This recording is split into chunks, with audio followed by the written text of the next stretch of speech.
হচ্ছে যে রিয়াকশানটা একটা আমরা ডেন্সিটির সাথে ডিসোসিয়েশন ভেপার ডেন্সিটির সাথে ভেপার ডেন্সিটি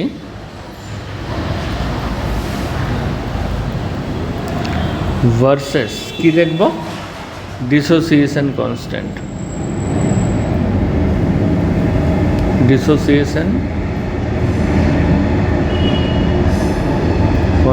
তাই তো।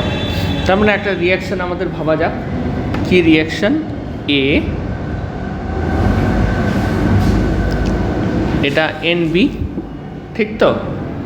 এবার তাই যদি হয় তার মানে আমি ধরে নিচ্ছি অ্যাট t=0 আমার কি ছিল, এটা 0 ছিল, হলো। এটাতে আমি 1 ধরলাম, এটা 0 ছিল। আফটার অ্যাট t=ইকুইলিব্রিয়ামে কি দাঁড়াবে আমার, সে for example alpha, dissociation constant আমি ধরে নিলাম আলফা, তার মানে থাকলো কত, এটা মাইনাস আলফা, তো মাইনাস আলফা খরচ গেছে, থাকলো কত 1, ঠিক আছে। তাহলে এর বদলে আমার তৈরি কত হবে n আলফা, ঠিক তো।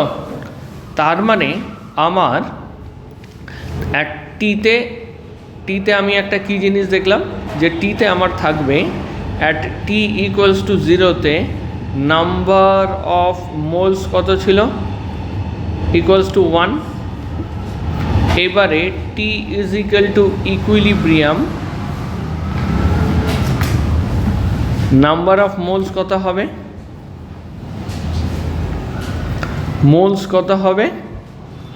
হবে, total 1 minus alpha plus n alpha, ঠিক তো। এবারে দাঁড়ায় আমি ভেপার ডেন্সিটির সাথে কোরিলেট করব কি করে, ঠিক তো। তাহলে ভেপার ডেন্সিটির যদি আমি ধরে নিই, তাহলে ভেপার ডেন্সিটির ফর্মুলা কি, মলিকিউলার ওয়েট, ঠিক আছে, ডিভাইডেড বাই 2। এটাকে আমি ধরো এরকম লিখলাম mWt/2, ঠিক তো। কিন্তু আবার একই রকমভাবে ভেপার ডেন্সিটি সমান এটাও তো লিখতে পারো, মাস ডিভাইডেড বাই ভলিউম, ঠিক তো। এটা একটা রিলেশন, এই রিলেশনটাকে মাথা খাবো না, আমরা কোন রিলেশনটাকে করব মাথায় নেবো এখন এইটা। তাহলে এটা কি দাঁড়ায়, আমি মাস ডিভাইডেড বাই ভি, তাহলে পরেরটায় কি লিখতে পারি, মাস nRT ইন্টু নিচে পি ছিল, তাহলে এই পিটা ওপরে চলে যাবে, তাহলে আমি এটাকে এখানে কেটে দিই, তাহলে এখানে আমার কি দাঁড়ালো পি। এবারে তাহলে আমার কি দাঁড়ায়, দেখো এখানে একটা n আছে, n মানে কি নাম্বার অফ মোলস, তাহলে নাম্বার অফ মোলস মানে কি vapour density is inversely proportional to 1/n, তাই তো। এখানে আমি ভেপার ডেন্সিটি কেন ধরলাম, কেননা গ্যাসেস, এখানে গ্যাস নিয়ে আলোচনা হচ্ছে, মোস্ট অফ দ্য কেমিক্যালস আর গ্যাসেস।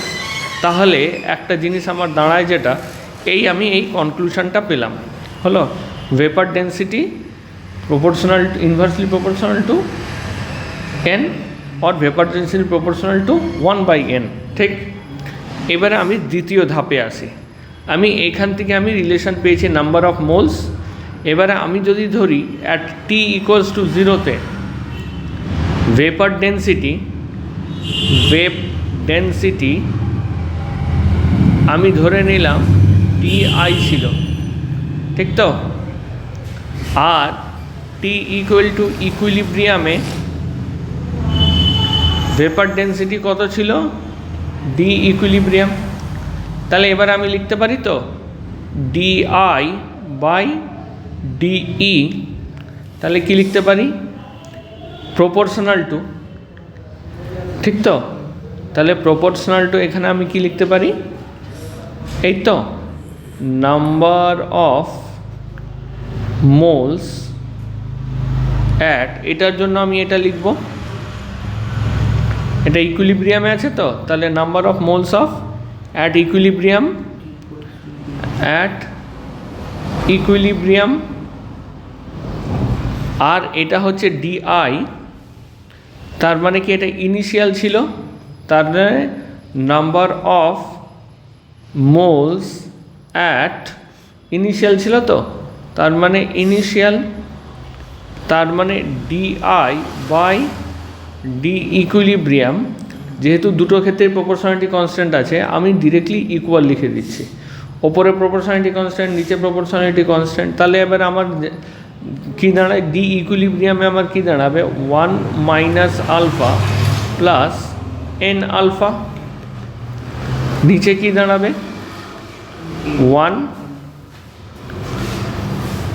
এবারে দেখো যদি আমি এদিক সেদিক করি তাহলে আমি একটা জিনিস করছি, তাহলে DI by DE equals to 1 minus alpha plus N alpha minus, এটা আমি 1 করতে পারি তো, দুদিকে আমি 1 করছি,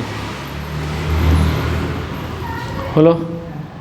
এবারে DI minus DE by DE equals to কী দাঁড়ায় N alpha minus 1 by 1, yes or no? এই তো এখান থেকে তো হয়ে গেল, ও থ্যাংক ইউ সো মাচ। তাহলে এখানে আলফা হয়ে গেল, ঠিক তো? তার মানে এবার তো তোমার তো ক্লিয়ার হয়ে গেল। তাহলে এখানে কি দাঁড়ায়, এই তো তুমি আলফা পেয়ে যাবে এখান থেকে, তার মানে ডিআই মাইনাস ডিই হলো into D is equal to N minus 1 into alpha by 1, ঠিক। আর তাহলে আলফা সমান তাহলে কি হবে, এটা তো ইকুইলিব্রিয়াম ছিল, তাহলে কি ছিল, আমি কিভাবে লিখতে পারি DI minus DE by N minus 1 into DE, ঠিক তো? প্রুফ হয়ে গেল। তাহলে ডিসোসিয়েশন কনস্ট্যান্টের সাথে ডি ইনিশিয়াল আর ডি ইকুইলিব্রিয়াম দুটো একসাথে হয়ে গেল। Fine, you are done. ঠিক হ্যাঁ, চলা।